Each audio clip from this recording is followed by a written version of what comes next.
অতিকৈ গৌৰৱ অনুভৱ কৰিছোঁ। আৰু এই বঁটাৰ দ্বাৰা আমি যিবোৰ ক্ষেত্ৰত কাম কৰি থাকোঁ সেই ক্ষেত্ৰবিলাকত কাম কৰিবৰ কাৰণে আমাক অধিক প্ৰেৰণা আৰু উৎসাহ প্ৰদান কৰিলে। মই নিতুমণি শইকীয়াৰ এটা কথা কৈ লওঁ। মই বিভিন্ন বিশ্ববিদ্যালয়ত যাওঁ, মহাবিদ্যালয়ত যাওঁ, হাইস্কুল পৰ্যায়ত যাওঁ, শংকৰদেৱ শিশু নিকেতনবিলাকত যাওঁ, জাতীয় বিদ্যালয়বিলাকত যাওঁ, ঠিক নিতুমণি শইকীয়াও তেনেদৰে যায়। নিতুমণি শইকীয়াৰ এটা বাক্যই মোক সদায় প্ৰেৰিত কৰি থাকে। সেই বাক্যটো হৈছে যে আমি একেলগে খোজকাঢ়িবলৈও সদায় একক হৈ ওলাই আহিব পৰা ক্ষমতাটো প্ৰতিজন ছাত্ৰ ছাত্ৰীৰ থাকিব লাগে। এই যে জীৱন আৰু জীৱিকা দুটা বেলেগ বস্তু, আমি জীৱিকা আৰু জীৱনক একেলগ কৰি পেলাওঁ। জীৱন আৰু জীৱিকাক একেলগ কৰি পেলোৱাৰ লগে লগেই জীৱনৰ যিটো সৌন্দৰ্য, সুষমা ৰং, বৰ্ণ, উপমা, তাল, মান, সেইবিলাক আমি হেৰুৱাই পেলাওঁ। আজি 3 দিন ধৰি এটি কণমানি শিশু 8 বছৰীয়া অনিৰ্বাণ চৰকাৰ নামৰ ল'ৰা এজনৰ কাৰণে আমি পাহাৰে পাহাৰে ঘূৰি ফুৰিছোঁ, মিউনিচিপালিটি ড্ৰেইনবিলাকেৰে ঘূৰি ফুৰিছোঁ আৰু জীৱন সম্বন্ধে, মানুহ সম্বন্ধে নতুনকৈ ভাবিবলৈ, নতুনকৈ চিন্তা কৰিবলৈ, মানুহৰ জীৱনৰ মূল্য কিমান, ইয়াক নতুনকৈ উদ্ভাৱন কৰিবৰ কাৰণে সেই পাহাৰৰ মাজতে খোজকাঢ়ি ফুৰিলেও সেই কথাটোৱে মোক খুব সাংঘাতিকভাৱে প্ৰেৰিত কৰিছে।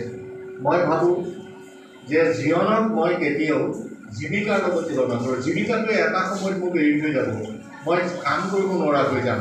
মোক কেতিয়াও অন্য কোনোবাই, মোৰ সন্তানে এবাৰ, মোৰ পৰিয়ালৰ মানুহে মোক চোৱা চিতা কৰিব, মোক হেৰি কৰিব, কিন্তু জীৱনটোৱে মোক কেতিয়াও এৰি থৈ নাযায়।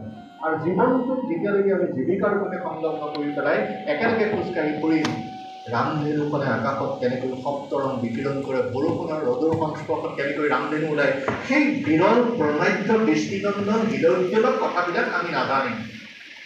এই মাটিত থকা সাংস্কৃতিক সভ্যতাৰ যিটো বিকাশ, এই সাংস্কৃতিক সভ্যতাৰ বিকাশটো কৰিবৰ কাৰণে আমি ৰাজনীতি কৰাৰ কোনো দৰকাৰ নাই। আমি এই মাটিৰ সভ্যতাটোক মানুহৰ চকুত কেনেকৈ ৰোপণ কৰিব পাৰোঁ, তাৰ পৰা কেনেকৈ এজোপা বৃক্ষ গজি আহিব আৰু সেই বৃক্ষই কেনেকৈ বিৰুন্নত পৰিয়াল হৈ আমাৰ পেটৰ ভোকৰ আকাশ নিৰ্বাপিত কৰিব। পেটৰ ভোকৰ আকাশ মানে কেৱল খোৱা বোৱাখিনিকে আমি পেটৰ ভোকৰ আকাশ বুলি নকওঁ, ইয়াৰ লগত বিভিন্ন ধৰণৰ ৰং ইত্যাদি আছে। মই সদায় এটা কথাত গুৰুত্ব দি আহিছোঁ যে আমাৰ হাতত বহুতো ৰং আছে। বগা ৰংটো আমি খুব বগা ৰংটোক খুব প্ৰাধান্য দিওঁ। এই বগা ৰংটোক যদি আমি বিভিন্ন ৰঙৰ লগত মিলাই দিওঁ, তেতিয়াহ'লে আমি বিভিন্ন অন্য ৰং পাম। কিন্তু সেই মিলাই দিয়া বগা ৰংটোক যদি সেই ৰঙৰ পৰা আকৌ পৃথককৈ আনিব বিচাৰোঁ, তেতিয়াহ'লে আমি বগা ৰংটো নাপাম। বগা ৰঙৰ যিটো স্বাভিমান, বগা ৰঙৰ যিটো গৌৰৱ, বগা ৰঙৰ যিটো মৰ্যাদা, চৰিত্ৰ দৰ্শন, মানুহৰ জীৱনৰ চৰিত্ৰ দৰ্শনটোকো তেনেকৈ কৰি ল'ব পাৰিলে আমি বুজি পাম যে কোনটো জীৱনৰ বাবে আমাক খোজকাঢ়িব দিছে, কোনটো জীৱিকাৰ বাবে আমাক খোজকাঢ়িব দিছে। জীৱিকা আৰু জীৱনক আমি প্ৰভাৱিত কৰিব পৰা, সমান্তৰালভাৱে প্ৰভাৱিত কৰিব পৰা, জীৱনত থকা অজস্ৰ বিভূতি, অজস্ৰ ৰং, অজস্ৰ সৌন্দৰ্য, এই সৌন্দৰ্যবিলাক আমি মানুহৰ মাজত মিলাব পাৰিম। মই নতুন প্ৰজন্মৰ বাবে মই আৰক্ষী বিভাগত চাকৰি কৰোঁ, বহুতে হয়তো কম বেছি পৰিমাণে জানে। মই কঁকালত পিষ্টল এটা গুজি ৰাখোঁ, GUN গান, গানেৰে সমাজ গঢ়িব যোৱা অনেক বিধ্বংসী কাৰ্যকলাপ পৃথিৱীৰ প্ৰান্তে প্ৰান্তে দেখিছোঁ। যুদ্ধ বিপাশু ৰজাবিলাকৰ দেখিছোঁ। সেই ৰজাবিলাকৰ সাম্ৰাজ্য এতিয়া নাই, দুৰ্যোধনৰ সাম্ৰাজ্য এতিয়া নাই, কংসৰ সাম্ৰাজ্য এতিয়া নাই, হিৰণ্যকশিপুৰৰ সাম্ৰাজ্য এতিয়া নাই, হিটলাৰৰ নাই, ঔৰংগজেবৰ নাই। আছে কাৰ? পিকাচো, আছে কাৰ? লিওনাৰ্দ' দা ভিঞ্চি, শংকৰদেৱ, মাধৱদেৱ, চৈতন্য, গুৰু নানক। এই সকল মহান মনীষী আৰু মহাপুৰুষৰ সমাজখনে যুগে যুগে আমাক প্ৰভাৱিত কৰি আহিছে। আৰু আমাৰ মানুহৰ পৃথিৱী এখনেও সেই সকল মনীষী মহাপুৰুষৰ জীৱন গাথাৰে সৈতে যদি আমি খোজকাঢ়িব পাৰোঁ, তেতিয়াহ'লে আমাৰ সমাজত দেখা দিয়া ইমানবোৰ অপায়, অমংগল, অসূয়া, হিংসা, দ্বেষ, ভেদাভেদ, ষড়যন্ত্ৰ, এইবিলাক আমাৰ মাজৰ পৰা নাইকিয়া হৈ যাব। সাহিত্যৰ কামটো কি?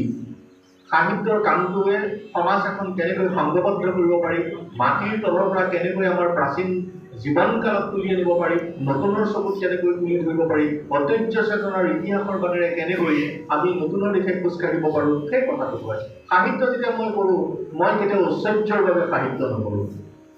মই সাহিত্য কৰোঁ ঐতিহ্যক ধৰি ৰাখিবৰ কাৰণে, ইতিহাসক ধৰি ৰাখিবৰ কাৰণে। অকল ভূগোলে এটা জাতি গঠন কৰিব নোৱাৰে। বুৰঞ্জীয়ে আকৌ জীয়া জাতি এটাৰ পৰিচয় নিদিয়ে। মানচিত্ৰ কিন্তু জাতিৰ প্ৰতীক হ'ব নোৱাৰে। ভূগোল আৰু বুৰঞ্জী দুয়োটাই তাঁতৰ শালৰ এক উভালি, দিশ আৰু বাণী। ইটো সিটোৰ পৰিপূৰক নহ'ব পাৰে, কিন্তু ইটো সিটোৰ সমানুপাতিক। ভূগোল আৰু বুৰঞ্জী আমি একেলগ কৰিব পাৰিলে মই ভাবিম যে যিটো কাৰণৰ কাৰণে দুৰ্যোধনে কৌৰৱৰ এখন বিশাল কুৰুক্ষেত্ৰৰ সৃষ্টি কৰিছিল, সেই ভৌগোলিক অৱস্থানটোৰ কথা আমি জানিব পাৰিম। কিন্তু আমাৰ ছাত্ৰ ছাত্ৰীসকলক আমাৰ সমাজে সমষ্টিগত ব্যক্তিত্ব এটা গঢ়ি তুলিবৰ কাৰণে সেই ভূগোলৰ শিক্ষা দিয়া উচিত। কিন্তু ভূগোলক ধৰি বান্ধি আনি আমাৰ ছাত্ৰ ছাত্ৰীৰ বুকুত বা আমাৰ বুকুত তাক আত্মসমৰ্পণ কৰিব দিব লাগিব। আৰু যদি ভূগোলক আমি আমাৰ তাত আত্মসমৰ্পণ নকৰাওঁ, বৰঞ্চ আমিহে ভূগোলৰ ওচৰত আত্মসমৰ্পণ কৰিবলৈ আগবাঢ়ি যাওঁ, তেন্তে কোনোবাই ক'ৰবাত বিচাৰি ফুৰা বৈচিত্ৰ্যবাদীৰ একা বেকা ৰেখাৰ ভূখণ্ড কিছুমানৰ কাৰণে কোনোবাই কাৰোবাৰ কলিজাৰ হাওঁফাওঁ ফুটা ফুটা কৰি যোৱা তেজৰ নদীত আমি খোজকাঢ়ি থাকিম। বুৰঞ্জীক বাদ দি, অতীতক বাদ দি বৰ্তমানৰ কথা চিন্তা কৰিবলৈ জ্যোতি ককাইদেৱে কৈছিলে শিল্পীময় তিনিওকালৰ, অতীতৰ, বৰ্তমানৰ, ভৱিষ্যতৰ। অৰ্থাৎ প্ৰতিটো স্তৰতেই সভ্যতাৰ বিকাশ হয়। শংখবাদে আৰু কৃষ্ণৰ অনন্ত মুৰলীবোৰ য'ত সৃষ্টিৰ অনন্ত দাবানল থাকে, সভ্যতা থাকে, সেই তিনিওকালৰ যিটো চেতনা জ্যোতি ককাইদেৱে দি গৈছে, সেই চেতনাটোৱে আমাৰ জীৱনৰ চেতনা হোৱা উচিত। বন্দুকে কেতিয়াও আপোনাক ক'তো পৃথিৱীৰ কোনো প্ৰান্ত পৃথিৱীখন গঢ়িছে, মানুহৰ স্বৰ্গ এখন গঢ়িছে, তেন্তে গত একেৰে গান, সাহিত্য, ছবি এইবিলাকে গঢ়িছে। এই যে ভূপেন্দাৰ মৃত্যুৰ পিছত আমি সেই মানুহৰ স্বৰ্গৰ পৃথিৱীখন দেখিছিলোঁ নিজৰা পাৰত, জৰ্জ ফিল্ডত, জালুকবাৰী। আৰু তেতিয়া ব্ৰহ্মপুত্ৰখন গামোচা এখন যেন বাৰীত মেলি থোৱা আছে, এইখন গামোচা পৰম পুত্ৰ শীততে ৰ'দে পুৱাইছে, শীততে ৰ'দে পুৱাইছে। এই গামোচাখন ব্ৰহ্মপুত্ৰক কৈছে, ব্ৰহ্মপুত্ৰ আমাৰ জীৱন। আৰু যদি শ্ৰীমন্ত শংকৰদেৱে সোণৰে সোণ বৈদিক ৰমানা ৰাৱণ পধৰ সপ্তমাসৰে যিটো বৰগীত গাইছে, আৰু সেই বৰগীতটো ভূপেন হাজৰিকা জ্যোতি ককাইদেৱে লৈ আহি পেলাই সেই যে লুইতৰ পৰা আমি ডেকা ল'ৰা মৰিবলৈ ভয় নাই, সেই ডেকা ল'ৰা আৰু লুইতৰ লগত তুলনা কৰিছে। এই লুইত আৰু ডেকা শক্তি যেতিয়ালৈকে জাগ্ৰত হৈ থাকিব, তেতিয়ালৈকে বংগোপসাগৰে আমাৰ মাটিৰ নিৰ্দিষ্ট মানুহৰ ইতিহাস চেতনা, ঐতিহ্য চেতনা, কলা সংস্কৃতি, ৰীতি নীতিক সদায় বহন কৰি পৃথিৱীৰ জনসমুদ্ৰত সেইবোৰ বিলাই থাকিব। আৰু সেই বিলোৱাৰ কামটো আমাৰ, আৰু সেই বিলোৱাৰ কামটো সমাজৰ প্ৰতিজন মননশীল আৰু পৰিশীলিত মানুহৰ চেতনাবদ্ধ কাম।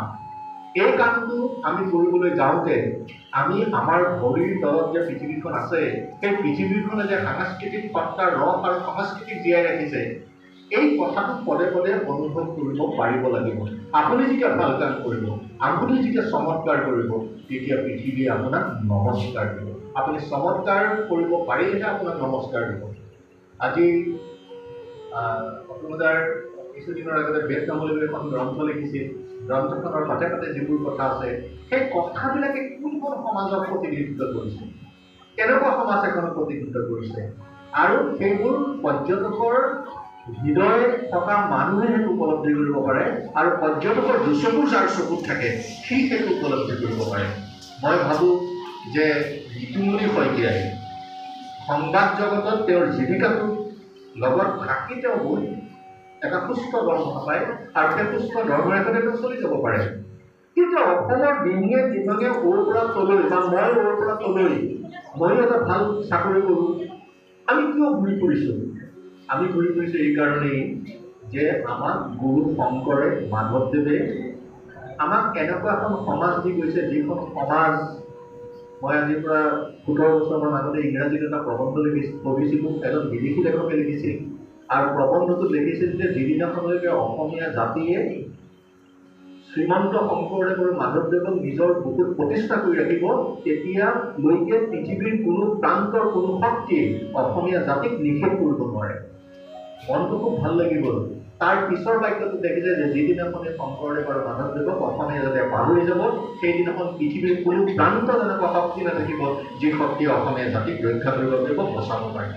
সেইকাৰণে মই ভাবোঁ যে পৃথিৱীতে বিৰল আৰু পৃথিৱীৰ প্ৰথমজন বিদ্ৰোহী মহাপুৰুষ, বিদ্ৰোহী গুৰু শ্ৰীমন্ত শংকৰদেৱে বিদ্ৰোহৰ বাটেৰে নৰনাৰায়ণক শৰণ দি যি ধৰণৰ আমাৰ সমাজ জীৱনলৈ অৱদান আগবঢ়াই থৈ গ'ল, সেই অৱদান নামঘৰ, সত্ৰ, বিভিন্ন সাহিত্য, বৰগীত, ভাওনা, ভতিমা ইত্যাদিবিলাক যিবোৰ দি থৈ গৈছে, সেইবোৰ সংস্কৃতি পৃথিৱীৰ আটাইতকৈ ওখ সংস্কৃতি। সেই সংস্কৃতিবোৰ ঢুকি পাবলৈ আজিৰ তাৰিখত মানুহৰ বহুতো জ্ঞানৰ প্ৰয়োজন হৈছে। বহুতো মানুহে গৱেষণা কৰিও সেই সংস্কৃতিৰ কাষলৈ, সেই সভ্যতাৰ কাষলৈ তেওঁলোক যাব পৰা নাই। মই জিতেন বৰুৱাদেৱে যিখিনি কাম ইয়াত কৰি আছে, এই কামখিনিৰ দ্বাৰা মই ভাবোঁ যে সমাজে এটা বাৰ্তা পাব, সমাজে এটা জীৱন পাব, আৰু এনেধৰণৰ সৰু সৰু কামবিলাকেই আমাক মানুহৰ পৃথিৱী এখনৰ সন্ধান দিব। লুইতখন অকলে ব'ব নোৱাৰে। বিভিন্ন নৈ উপনৈ গৈ আহি লুইতখনক চহকী কৰিলেহে লুইতখন বৈ থাকিব পাৰিব। নদীৰ গতি স্তব্ধ হ'ব নালাগে, পানীৰ গতি স্তব্ধ হ'ব নালাগে। সেউজীয়া পৃথিৱীখনক কেতিয়াও সেউজীয়াৰ পৰিৱেশৰ পৰা টানি আনিব নালাগে, আৰু সেউজীয়াৰ পৰিৱেশৰ পৰা টানি অনাৰ কাৰণেই প্ৰকৃতি বিকলাংগ হৈছে, মানুহৰ জীৱনটোৰ সংঘাত বাঢ়িছে, মানুহৰ মৃত্যু হৈছে। প্ৰচণ্ড গতিত বানে আমাৰ জীৱনৰ ভেটি ভাঙি চুৰমাৰ কৰি দিছে। আমি এতিয়ালৈকে সেই কথাবিলাকক যদি উপলব্ধি নকৰোঁ। মোৰ এটা বাক্য খুব ভাল লাগে, যাদৱ পায়েঙে কৈছিল যে আপোনালোকে গছ ৰুব নালাগে, গছ নেকাটিব। গছ ৰুব নালাগে, গছ নেকাটিব। এইটো অতি সুন্দৰ বাক্য, আৰু এই বাক্যটোৰ ভিতৰত যিটো মৰ্মচেতনাৰ মৰ্যাদা দৰ্শন, চৰিত্ৰ দৰ্শন, সামাজিক দৰ্শন, এইটোৱে প্ৰকৃতিক ৰক্ষা কৰাৰ এটা বিৰল চৰিত্ৰ আমাৰ চকুৰ আগত তুলি ধৰিছে। মই সৰুতে দেউতাৰ লগত পথাৰলৈ যাওঁ, কাম কৰি থাকোঁ। দেউতাৰ কপালত ৰেখাবিলাকত বিন্দু বিন্দু ভ্ৰমণ কণিকা, আৰু এসময়ত দেউতাই ওপৰলৈ চাই পেলাই কয় যে আজি গুৰিৰ ফালে বতৰ ডাৱৰে দেখিছোঁ, ৰাতিলৈ বৰষুণ দিব। দেউতা বিজ্ঞানী নাছিল, দেউতাই বিজ্ঞানৰ কোনো এটা ক্লাছো কৰা নাছিল, কিন্তু ৰাতি যেতিয়া দেখিছোঁ ধাৰাসাৰে বৰষুণ দিছে। বামুণ দেখিলোবিলাকে ঘৰৰ আগৰ বেগ খালবিলাকত টুৰকৈ মাতিব লৈছে, আৰু ৰাতিপুৱাই আমি মূৰত ধানৰ টুকুৰি লৈ দেউতাৰ পিছে পিছে কঠীয়া সিঁচিবলৈ গৈছোঁ, কাৰণ কঠীয়া নিসিঁচিলে আমাৰ জীৱনৰ ভোক নিৰ্বাপিত কৰা কোনো বিকল্প ৰাস্তা নাছিল। গতিকে এই যে বিভিন্ন প্ৰজাতিৰ গছ পথাৰলৈ যাতে দেউতাই দেখুৱাই থৈ গৈছিল, আজি কিছুদিনৰ আগতে এজন অতি ভাল মানুহৰ মৃত্যু ঘটা। মই সেই শ্মশানলৈ যাওঁতে পথাৰখনৰ সন্মুখতে শ্মশানখন, মানে আমাৰ পথাৰখন, দেউতাই দেখুৱাই থৈ যায় এডালো গছ নাই। যিবোৰ দেউতাই গছ দেখাইছিল, মানে পমা গছ দেখাইছিল, ঘুমুৰা গছ দেখাইছিল, ফুটমলা দেখাইছিল, ৰহিমলা দেখাইছিল, শিলিখা দেখাইছিল, বাঘনলা গছ দেখাইছিল, শিমলু গছ দেখাইছিল, কিন্তু নাই। এতিয়া নতুন প্ৰজন্মই গছবিলাকৰ বিষয়ে একো নাজানে, আৰু গছ কি তাকো নাজানে, চৰাই কি, বহু চৰাই নাম আমি নাজানে। আমাৰ চকুৰ আগতে চৰাইবোৰ নাইকিয়া হৈছে, গছবোৰ নাইকিয়া হৈছে, জীৱ জন্তু নাইকিয়া হৈছে। গতিকে এনেধৰণৰ এটা দুৰ্ভাগ্যজনক আৰু দুৰ্ভিক্ষ আমাৰ সমাজ জীৱনলৈ আমি টানি লৈ আহিছোঁ। সেই সমাজ জীৱনলৈ টানি অহা যিটো গেলা গাঁতৰ পিটনিৰ যিটো নগ্নতা, সেই নগ্নতা সমাজ এইটো বহিব নোৱাৰে। আমাৰ ব্যক্তিগত এটা ব্যক্তিত্ব আছে, ইয়াৰ বহি থকা সকলোৰে এটা ব্যক্তিত্ব আছে, কিন্তু মই সেই ব্যক্তিত্বটো মোৰ নিষ্পক্ষপাততে থাকি মই ব্যক্তিত্বটো বহল কৰিব নোখোজোঁ, ওখ কৰিব নোখোজোঁ। কাৰণ সেই ব্যক্তিত্বটোক মই কেনেকৈ সমষ্টিগত ব্যক্তিত্বলৈ ৰূপান্তৰ কৰি সামাজিক, সাংস্কৃতিক আৰু সাহিত্যিক জীৱনৰ বাটেৰে মানৱীয় প্ৰমূল্যৰ মূল্যবোধ এটা আমাৰ সমাজৰ পৰা কেনেকৈ বিকশিত কৰিব পাৰি, কেনেকৈ নতুনক দেখুৱাব পাৰি, এই প্ৰচেষ্টাতে মই ঘূৰি ফুৰোঁ, আৰু আমাৰ যিসকল মঞ্চত বহি আছে তেওঁলোকেও সেই কামটো কৰে। মই ভাবোঁ আজি কেইবাখনো গ্ৰন্থেৰ উন্মোচন হ'ল। জাতি গঠন প্ৰক্ৰিয়াত কলমৰ মাত আটাইতকৈ শক্তিশালী। আজিয়ে যদি আমি কোনোবা নিৰ্দিষ্টীয় মানুহৰ, নিৰ্দিষ্টীয় জাতি এটাৰ, নিৰ্দিষ্টীয় উপজাতি এটাৰ বিৰুদ্ধে যদি বেয়া কৰি লিখোঁ, তেন্তে এটা সাংঘাতিক ধৰণৰ বাতাবৰণ সৃষ্টি হ'ব। মই এটা উদাহৰণে দি দিছোঁ। ব মানে বতাহ, পে মানে পানী, গৰুৰ গোৱানেৰে ব মানে বতাহ, পে মানে পানী, আৰু চিকলা মানে হ'ল গোসানীজনী। ভূপেন দাই যেতিয়া গৰুৰ বন বুলি কৈছিল, কোকোৰাঝাৰত হুলস্থুল লাগিছিল, কোকোৰাঝাৰত বিক্ষোভ হৈছিল। ভূপেন দাই সেই গানটো পুনৰ সংশোধন কৰি গাবলগীয়া হ'ল যে বড়ো ভাষাৰে অৰ্থাৎ জোৱানটো ভাষালৈ ৰূপান্তৰ হ'ল। আমাৰ কাষৰ দিছপুৰ যিটো শব্দ সেইটো বড়ো শব্দ, নৃগোষ্ঠীয় অনেক শব্দ আমাৰ অসমীয়া ভাষাত সমিলভাৱে এনেকুৱাকৈ মিলি গৈছে যে সেইবোৰ এতিয়া আমি জনগোষ্ঠীয় ভাষাৰ শব্দ নে অসমীয়া ভাষাৰ শব্দ আমি চিনিব নোৱাৰা হৈ গৈছোঁ। মই ভাবোঁ যে আজি যিকেইখন গ্ৰন্থ উন্মোচন হ'ল, এই গ্ৰন্থকেইখনে নিশ্চয় আমাৰ সমাজক কমকৈ হ'লেও সেই বাৰ্তা দিব, যি বাৰ্তা যোগাত্মক চিন্তাৰে সমাজ ভাবিত হয়, সেই চিন্তা। মই গ্ৰন্থখন উন্মোচন কৰি থাকোঁতে মোৰ মনলৈ এটা কথা আহিছে যে এই গ্ৰন্থখন আটাইকেইখন গ্ৰন্থ অসমীয়া ভাষাত লিখা হৈছে। মাতৃভাষা মাতৃদুগ্ধ সমান, মাতৃদুগ্ধতকৈ দুগ্ধতকৈ পবিত্ৰ অমৃত বুলি কোৱা হয়। সকলো মানুহৰ মৌলিক চিন্তাৰ উদ্গীৰণ, মৌলিক চিন্তাৰ আবিৰ্ভাৱ হয় কেৱল মাতৃভাষাৰ জৰিয়তে। ই যিকোনো মাতৃভাষা হ'ব পাৰে। মাতৃভাষাক বাদ দি কোনেও মৌলিক চিন্তাৰ তীব্ৰ বেগী সাংঘাতিক ধৰণৰ গতিবেগৰ ধাৰাটোক দিহিঙে দিপাঙে কেতিয়াও লৈ যাব নোৱাৰে। যি সন্তানে মাতৃভাষাত পঢ়া শুনা কৰে, সেই সন্তানৰ জীৱন, সেই সন্তান কেনেকৈ স্বাৱলম্বী হয়, আৰু সেই সন্তানে বুজি পায় যে থাপনৰ আগত জ্বলি থকা মিঠাকলৰ চাকিৰ আধ্যাত্মিক বন্ধনটো কিমান শক্তিশালী, আৰু থাপনৰ আগত আজিকালি জ্বলোৱা বিজুলী বাতিও সৰু যিটো বাতি জ্বলাই দিলে ধুমুক ধামাক কৰে, সেই কথা তাৰ কিমান শক্তিশালী। গতিকে মই কথাখিনি কৈ থাকোঁতে মনলৈ মোৰ এটা কথা আহিছে। মই সাহিত্যিকজনৰ নামটো নকওঁ। আজিৰ পৰা প্ৰায় ভালেমান বছৰ হ'ল এটা বিখ্যাত চাহ কোম্পানীয়ে বঁটা দিছিল, আৰু সেই বঁটা গ্ৰহণ কৰিছিল অসমৰ এজন বিশিষ্ট সাহিত্যিকে। আৰু সেই বিশিষ্ট সাহিত্যিকে বঁটাটো গ্ৰহণ কৰি প্ৰথম যি বাক্য কৈছিল, সেই বাক্যটো আছিল এনেদৰে যে শংকৰদেৱৰ সমগ্ৰ পৃথিৱীত অসমত যিমানভাৱে পহুল প্ৰচাৰ কৰিছে, তাতকৈ বেছি প্ৰচাৰ কৰিছে অসমৰ চাহে। মই আৰু তাতে অকণমান সময় বহি নাথাকি ওলাই গুচি আহিলোঁ। শংকৰদেৱৰ চাহ কেতিয়াও মিলিব নোৱাৰে। শংকৰদেৱৰ বদল যে চাহে সমগ্ৰ পৃথিৱীত অসমক বিকাশ কৰিছে, সমগ্ৰ পৃথিৱীৰ চাহ জগতখনেও শংকৰদেৱৰ এটা বৰগীত কিনিব নোৱাৰে। এই বৰগীতৰ মূল্য আটাইতকৈ বেছি, বহল বৰ্ণাঢ্য ব্যাখ্যান্ত তাৰ চৰিত্ৰ, আৰু সেইকাৰণেই যুগে যুগে কিমানবিলাক নেলিৰ হত্যাকাণ্ড হ'ল, ৰামজননী বাবৰি মছজিদৰ হত্যাকাণ্ড হ'ল, সান্দৰাইৰ হত্যাকাণ্ড হ'ল, জুই জ্বলি ছাই হোৱা ঘৰবোৰৰ ভেটিৰ ওপৰেদি ডিমা হাছাও, কাৰ্বি আংলং, কোকৰাঝাৰত মই নিজে ঘূৰি ফুৰিছোঁ।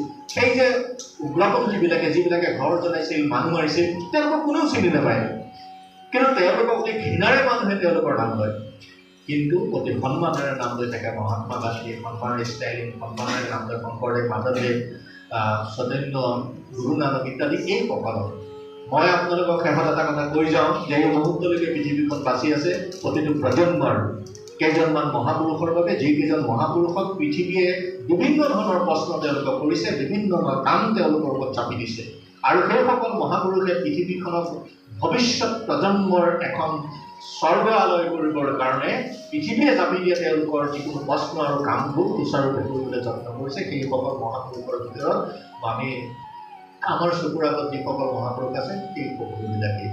গতিকে মই পুনৰ এইখিনি কথাৰে আজি মই মোৰ লগত বঁটাৰে সন্মানিত হোৱা নিকুমণি শইকীয়া, মই বহুত দিনৰ পৰা তেওঁৰ দেখি আহিছোঁ, আৰু প্ৰথম তেওঁ মাত দিছিলোঁ চাগে মই হাফলং ৰেলৱে ষ্টেচনত। তেওঁ বেগ এফালে দুবাৰকৈ গৈ সিফালে গৈছিলে, আৰু মই কৰ্তব্য কৰি পেলাই হাফলং ষ্টেচনত আছিলোঁ। সেইটোৱে মোৰ তেওঁলোকৰ প্ৰথম চিনাকি। আৰু মই ভাবোঁ যে আপোচবিহীন বাট এটাৰ বাটত কেনেকৈ জীৱনক প্ৰভাৱিত কৰি সমাজক তুলি আনিব পাৰি, সমাজ কেনেকৈ সমাজৰ অতুল্য শক্তি আৰু জীৱনৰ গৰিমা আৰু প্ৰতিমাৰ নিতুল শিখৰ হ'ব পাৰে, সেই কথাটোকে ক'বলৈ তেওঁ ডিঙিৰ শিৰ ফুলাই চিঞৰি ফুৰিছে। মহাবিদ্যালয়তে হওক, তেওঁৰ টিভি স্ক্ৰীণতে হওক কৰি ফুৰিছে। মই ভাবোঁ যে সমাজত খুব কম মানুহে সমাজৰ বাবে কিবা দিব পাৰে, বাকী সকলো মানুহে দিব পৰা ক্ষমতা আছে, কিন্তু তেওঁলোকৰ সামৰ্থ্য আৰু তেওঁলোকৰ জ্ঞানৰ গভীৰতা এই সকলোবিলাকে তেওঁলোকক সহায় কৰিলেও কিন্তু বহু ক্ষেত্ৰত আমি সকলো মানুহৰ পৰা তেনেকুৱা সহায় আমি নাপাওঁ। কিন্তু তেওঁলোকো আমাৰ সমাজৰ পাথেয়, আমাৰ সমাজৰ মংগলময় একো একোটা চৰিত্ৰ। মই ভাবোঁ নিতুমণি শইকীয়াই অনাগত দিনবিলাকত তেওঁৰ যিটো আপোচবিহীন যিটো চেতনা, সেই আপোচবিহীন চেতনাটো দুৰন্ত গতিত লৈ গৈ থাকক। মানুহে তেওঁক পুৰস্কাৰ দিয়ক বা নিদিয়ক, ৰজাঘৰে তেওঁক সন্মান কৰক বা নকৰক, কিন্তু বজাৰৰ সেই দলিত পীড়িত শক্তিটো তেওঁ চাওক। আৰু তেওঁক মই ক'বলৈ এটা কথা আজি মই ক'বলৈ বিচাৰিছোঁ যে আমি সংগ্ৰাম কৰোঁ, আমি বছৰ শোভাযাত্ৰা কৰি যাওঁ, ইনকলাব জিন্দাবাদ দি যাওঁ, যাৰ কাৰণে আমি ইনকলাব জিন্দাবাদ দিওঁ আৰু যোনে দিওঁ সেইসকলে শীত-তাপ নিয়ন্ত্ৰিত ঘৰ এটাত সোমাই তেওঁলোকৰ অস্তিত্ব জনসাধাৰণৰ লগত নাইকিয়া কৰি দিয়ে। আৰু ইনকলাব জিন্দাবাদ যাৰ বাবে আহি পৰি থাকে ফুটপাথত, ৰাজপথত, তেওঁলোকে ফিৰি চোৱা নহয়। গতিকে সংস্কৃতি এটা বৰ সাংঘাতিক শব্দ। সংস্কৃতিৰ ৰূপত মানুহক প্ৰতিষ্ঠা কৰা, সমাজক প্ৰতিষ্ঠা কৰা কম ডাঙৰ কথা নহয়। মই ভাবোঁ যে মই সংস্কৃতিক যিদৰে বুজোঁ, মই সংস্কৃতিক এইদৰে বুজোঁ, সংস্কৃতিয়ে সেইখন বিচক্ষণ ৰাষ্ট্ৰ নিৰ্মাণ কৰে যিখন ৰাষ্ট্ৰত সৰ্বতোপ্ৰকাৰে মানুহৰ মংগল হয়। কিন্তু সংস্কৃতিয়ে এখন বিকশিত ৰাষ্ট্ৰ গঠন কৰিলেই যে সংস্কৃতিৰ কাম শেষ সেইটোও নহয়। সংস্কৃতিয়ে লগে লগে চাব লাগিব যে বিচক্ষণ সেই ৰাষ্ট্ৰখনৰ ক'ৰবাত বিচ্ছিন্নতাবাদী শক্তি হৈছে নেকি, ক'ৰবাত বিভাজনবাদী শক্তি হৈছে নেকি। বিচ্ছিন্নতাই সদায় আপোনাক পৰাজয়ৰ শিবিৰলৈ লৈ যাব আৰু সংঘবদ্ধ প্ৰচেষ্টাই আপোনাক শেষ প্ৰান্তলৈকে যুদ্ধ কৰাব, কিন্তু যুদ্ধত আপুনিয়ে জয়ী হ'ব। সেইকাৰণে মই ভাবোঁ যে সংস্কৃতিয়ে খোজকাঢ়ি যাওঁতে টিভিত চবেই ভাল পায়, নিতুমণি শইকীয়া ওলাইছে, কেতিয়াবা ময়ো লওঁ, অনুদা ওলায়, ভাল পায় মানুহে। কিন্তু আমাৰ দায়িত্বটো আছে যে আমি যে ওলাইছোঁ, আমি যে দুটামান কথা কৈছোঁ বা বাতৰি কাকত আমি লিখিছোঁ, ইয়াৰ লগত আমাৰ এই ৰাষ্ট্ৰখনক দুৰ্বল কৰিব পৰা, বিকশিত কৰিব নোৱাৰা শক্তিবিলাক, সেই শক্তিবিলাকক আমি চিনাক্ত কৰি তেওঁলোকৰ প্ৰতি আমি কি ভূমিকা গ্ৰহণ কৰোঁ, তেওঁলোকক কেনেকৈ আমি মানুহৰ পৃথিৱীলৈ আনিব পাৰিছোঁ, এই কথাখিনি আমি চাবৰ কাৰণে চাওঁ। আৰু ভূপেন্দাৰ এই সৰু গীতৰ কলিৰে মই খুব ভাল পাওঁ। এটা সফল পোৱা সুন্দৰ জীৱন আকাশ, আৰু সেই সুন্দৰ জীৱন আকাশখনত তেজৰ যিটো নিচা, মৃত্যুৰ যিটো আতংক, হত্যাৰ যিটো প্ৰভাৱ, সেই প্ৰভাৱটোৱে দুখন চিত্ৰ নিৰ্মাণ কৰিছে। আৰু সেই গীতৰ কলিটোকে আওৰাই মই পুনৰ জিতেন বৰুৱা আৰু মংগল ঘোষ জাগৰণ কেন্দ্ৰ আৰু নতুন প্ৰকাশন পৰিষদৰ সকলো কৰ্মকৰ্তাক আৰু আজি যিসকলকে সম্মানিত কৰিলে সেই সকলোকেই মই অশেষ ধন্যবাদ দিছোঁ, কৃতজ্ঞতা জনাইছোঁ। মই সকলো লিখককে এটা কথা কম, যিসকলৰ কলমে কথা ক'ব পাৰে সেইসকলৰ কলম কেতিয়াও বন্ধ কৰিব নালাগে। কলম সেইসকলে চলাই থাকিব লাগিব। কিন্তু মই কওঁ, তাহাৰ ভুৱানৰ সংগম থলিতে বন্ধু এজন মোৰ আছিলে দিন, ৰদালিৰে ভৰা সেই সোণালী সুদিন, একেলগে খেলা গধূলি বেলা এই শান্ত পাহাৰ আৰু ধনী নিজৰাৰ, একেলগে বজালো যে বিন সোণ সৰি পৰা সোণালী সুদিন। সেই সোণালী সুদিন আহক, সেই সোণালী সুদিনে ৰাতিপুৱাৰ সোণালী পোহৰ আমাৰ চকুলোকে বিলাওক আৰু চোতাল আয়ে সাৰি যোৱা চোতালখনত বালি মাটিৰ চিকুণ চিকুণ ভৰিকেইটাই টিপ টিপকৈ খোজকাঢ়ি এক নতুন পৰিৱেশ আৰু পৰিস্থিতি সৃষ্টি কৰক, য'ত আমাৰ ল'ৰালিবোৰ উলমি আছিল। ধন্যবাদ।